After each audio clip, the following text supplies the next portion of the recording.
Bismillahirrahmanirrahim. Assalamualaikum warahmatullahi wabarakatuh.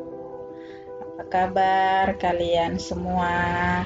Ketemu lagi bersama saya Asmiati SPD di mata pelajaran Dasar Listrik dan Elektronika kelas 10 jurusan Teknik Instalasi Tenaga Listrik. Baik, yang akan kita bahas di sini adalah bab 1 yaitu konsep listrik dan elektronika bagian atom. Kita akan berbicara tentang atom ya. Di sini yang pertama bahwa kompetensi dasarnya yang akan kita capai ada dua, yaitu pengetahuan dan keterampilan. Di pengetahuan bahwaskan bagaimana menerapkan konsep listrik dan elektronika. Nah, di sini sebagai peserta didik kalian harus bisa menjelaskan karakteristik atom dan susunannya, membedakan definisi listrik dan elektronika, kemudian membedakan muatan listrik, gaya listrik dan medan listrik, mengungkapkan kembali hukum Coulomb, hukum Faraday, dan hukum Weierstrass, ya hubungannya dengan prinsip arus listrik dan potensial listrik. Untuk di KD keterampilan, kalian harus bisa menggunakan konsep listrik dan elektronika tadi, yaitu menghitung jumlah muatan positif atau proton, bagaimana bisa menghitung muatan negatif, elektron, dan tidak bermuatan atau neutron pada struktur atom.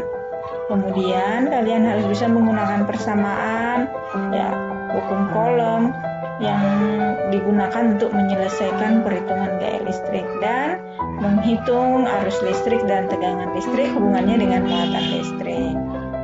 Nah, tujuan pembelajaran kita di sini melalui kegiatan pembelajaran jarak jauh atau PJJ dengan metode daring dalam jaringan, kalian harus bisa menjelaskan peta konsep listrik dan elektronika hubungannya dengan konsep atom dan struktur susunannya melalui penugasan dengan rasa ingin tahu, mandiri, dan gemar membaca selama proses pembelajaran dan bersikap religius, nasional, disiplin, dan berprestasi. Nah, peta konsepnya ini, jadi konsep listrik dan elektronika itu ya berhubungan dengan atom, kemudian apa itu arus listrik dan tegangan listrik. Nah, ini yang akan kita bahas di sini. Baik, kita mulai dari sini. Bagaimanakah listrik bisa sampai di rumah kita? Listrik itu kan ada karena dibangkitkan. Nah, pembangkit listrik itu banyak. Ada pembangkit listrik tenaga angin, pembangkit listrik tenaga diesel, pembangkit listrik tenaga air, pembangkit listrik tenaga uap. Ya. Nah, di sini kita lihat. Ya, setelah dibangkitkan maka akan disalurkan menuju trafo step up, ya.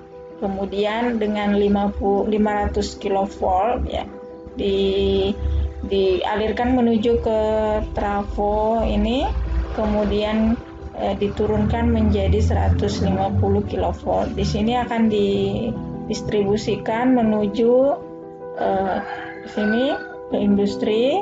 Kemudian melalui jaringan tegangan tinggi, di sini akan dialirkan juga menuju ke rumah-rumah, ya, melalui jaringan tegangan menengah. Di sini akan dibagi yang sampai di industri ini atau di pabrik 20 kV dan ke rumah-rumah, misalnya ke rumah ibadah tegangan rendah ya dengan 220 volt. Nah, seperti itu prosesnya sehingga kita bisa menikmati listrik di rumah. Nah, apa itu listrik? Ya, listrik itu adalah biasa juga disebut electricity, merupakan cabang ilmu fisika yang menyangkut tentang fenomena alam. Berasal dari kata elektron ya, yang berarti batu ambar. Nah, listrik dapat diketahui hanya melihat dampak atau efek yang ditimbulkan oleh muatan listrik, arus listrik, medan listrik, dan magnet listrik. Biasanya mengacu kepada pembangkitan tenaga listrik, transmisi tenaga listrik, dan pemanfaatannya. Nah, kemudian apa yang dimaksud dengan elektronika? Di elektronika ini kita hanya belajar, merupakan cabang ilmu fisika yang mencakupi perangai dan dampak dari adanya pergerakan atau perpindahan elektron di dalam tabung atau vakum tube, perilaku gas dan bahan semikonduktor. Biasanya berhubungan dan penggunaan listrik daya rendah atau arus lemah untuk mengontrol rangkaian atau sirkuit berdaya besar. Ya. Jadi biasanya listrik atau electricity itu adalah daya besar, kemudian elektronik itu berdaya arus lemah, ya, atau arus lemah. Nah, alat-alat yang menggunakan prinsip dasar kerja elektronika ini disebut peralatan elektronik, seperti radio, TV, laptop, ya, komputer. Nah, listrik itu terbagi dua, yaitu statis dan dinamis. Nah, mungkin dengan melihat gambar ini kalian bisa membedakannya, bahwa statis itu bisa disebut elektrostatis atau listrik statis, yaitu gejala tentang interaksi muatan listrik yang tidak bergerak atau tidak bergerak secara permanen. Ya. Jadi tidak permanen. Contohnya, ya, ini petir. Ini pernah kalian melakukan percobaan ini seperti ini. Ini ya, menggosok-gosokkan mistar ke rambut, ya, kemudian mendekatkan ke sobekan kertas yang kecil-kecil dan kelihatan seperti ini. Nah, yang listrik dinamis ini. Jadi berikutnya ya, kita mulai di listrik statis karena hubungannya dengan listrik statis di sini. Listrik statis itu yang akan kita bahas itu mencakup ini ya, sifat kelistrikan itu ya, berarti kita harus mengupas tentang konsep atom ya. Nah, kalau berbicara tentang muatan listrik, maka kita akan berbicara tentang muatan positif, muatan negatif, kalau alirannya elektrostatika dan elektrodinamika. Tetapi berikutnya yang berhubungan dengan listrik statis itu ya hukum Coulomb, ya, menghitung berapa besar gaya listrik yang terjadi. Ini persamaannya.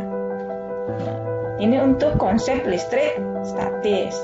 Nah, yang listrik dinamis itu apa pula? Listrik dinamis itu adalah aliran partikel bermuatan dalam bentuk arus listrik yang dapat menghasilkan energi listrik. Ini seperti kita lihat, listrik dapat mengalir dari titik potensial yang lebih tinggi ke potensial yang lebih rendah jika kedua titik tersebut terhubung dalam rangkaian tertutup. Seperti yang terlihat di gambar, ya.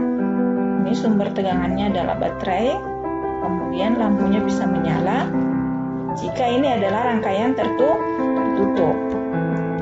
Bagaimana peta konsep listrik dinamis? Ya, kita bisa lihat di sini, yaitu yang pertama bahwa ya, listrik dinamis itu berhubungan dengan arus listrik, hambatan jenisnya, hukum Ohm dan hukum 1 Kirchhoff atau hukum Kirchhoff 1 ya.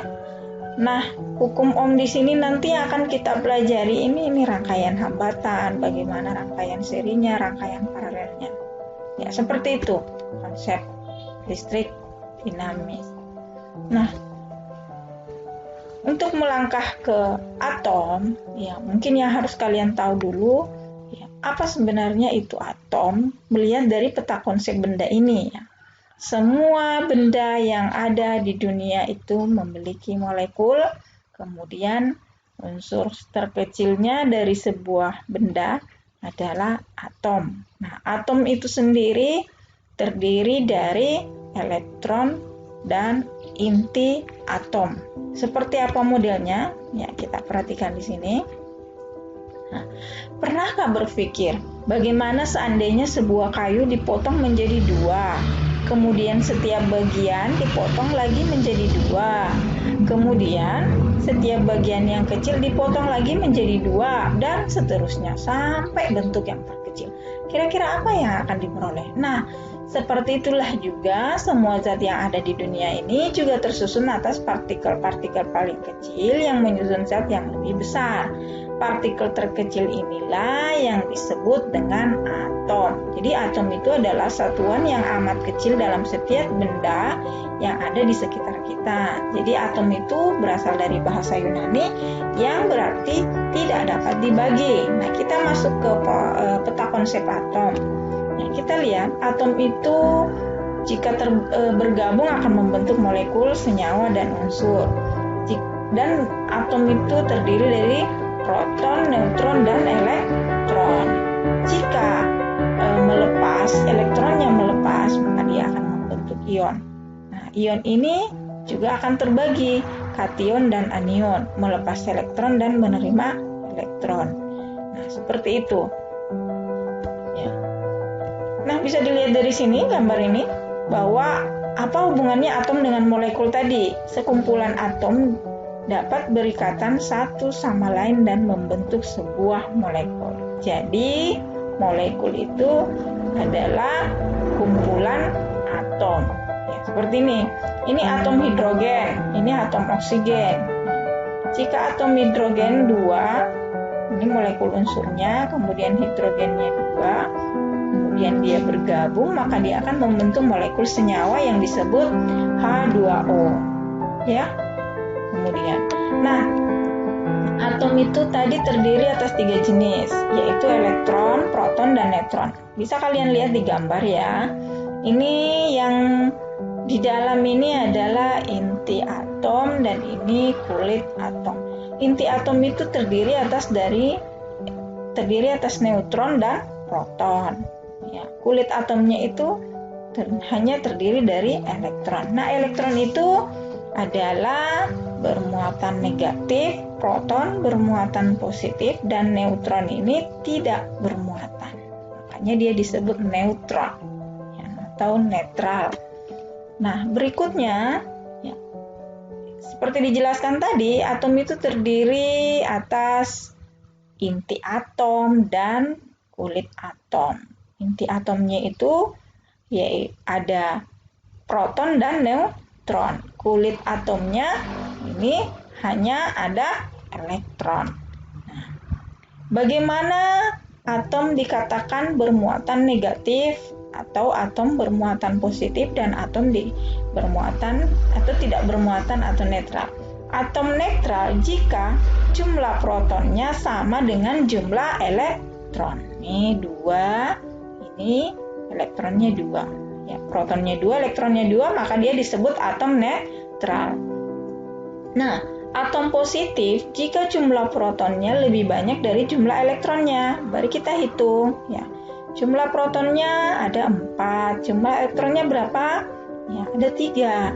Maka jumlah protonnya lebih banyak, maka atom ini disebut atom bermuatan positif.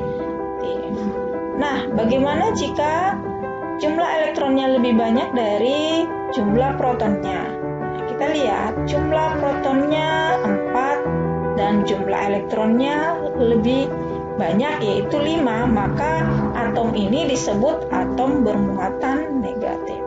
Ya, seperti itu. Nah, ada pula yang disebut elektron valensi. Elektron pada kulit terluar. Ya, ingat, elektron itu adalah tandanya ini. Ya. Kulit terluar elektron valensinya ini. Ya, ini kulit terluarnya. Kemudian